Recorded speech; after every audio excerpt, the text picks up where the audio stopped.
ये तब की बात है जब मैं बहुत छोटा था, करीब 8 या 9 साल का। और इस वक्त हम दिल्ली, जो कि इंडिया का एक शहर है, मेरी फैमिली किराए में रहा करती थी। हम जिस घर में रहते थे, उस घर में एक अमरूद का पेड़ हुआ करता था।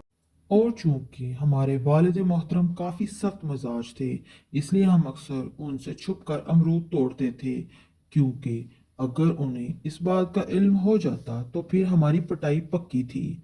चूंकि अमरूद का पेड़ छत से करीब होता था, तो मैं अक्सर रात में अमरूद तोड़ता था।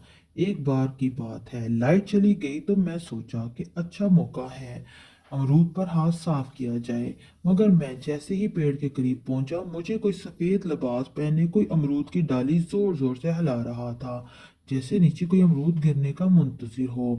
अमूमन मैं डरने वालों में से नहीं था, इसलिए मैं चुपचाप नीचे चले आया।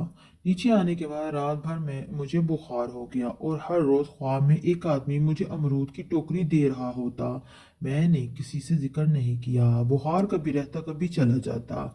आपको एक बात बता दूं, हमारे वालिद मोहतरम आमिल हैं, हमारे घर में बेशुमार किताबें हैं इन चीज़ों को लेकर। खैर, मैंने ख्वाब का जिक्र अपनी वालदा मोहतरमा से किया। पहले तो वो मेरे ख्वाब को इतनी संजीदगी से नहीं लिया, मगर मेरी हालत देखने के बाद अब्बू को सारी बातें बताई। अब्बू कुछ पढ़कर दम किया और फिर जुमेरात को एक नेवी ब्लू रंग का धागा मंगवाया और मेरे सर से लेकर पैर तक नाप लिया। और पता नहीं कितनी बार इसका तैप बनाया, फिर उस पर कोई दुआ पड़ी और फिर मुझे हाथ में इस धागे को रखने का हुक्म दिया। वो भी हाथ बंद करके फिर मेरा दोबारा नाप लिया तो धागा छोटा हो गया। अब्बू ने गुस्से में पूछे तो मैंने डरकर अमरूद वाली बात बता दी। अबू बिना कुछ बोले हफ्ते के बाद घर खाली कर दिया और हम लोग नए घर में आ गए। और उसके बाद जितने भी घर किराए पर लिए, इसमें कभी पेड़ देखना नसीब ना हुआ। तो आप बताएं, अब्बू ने ऐसा क्यों किया होगा? और घर खाली होने के बाद मुझे फिर कभी वैसा ख्वाब नहीं आया।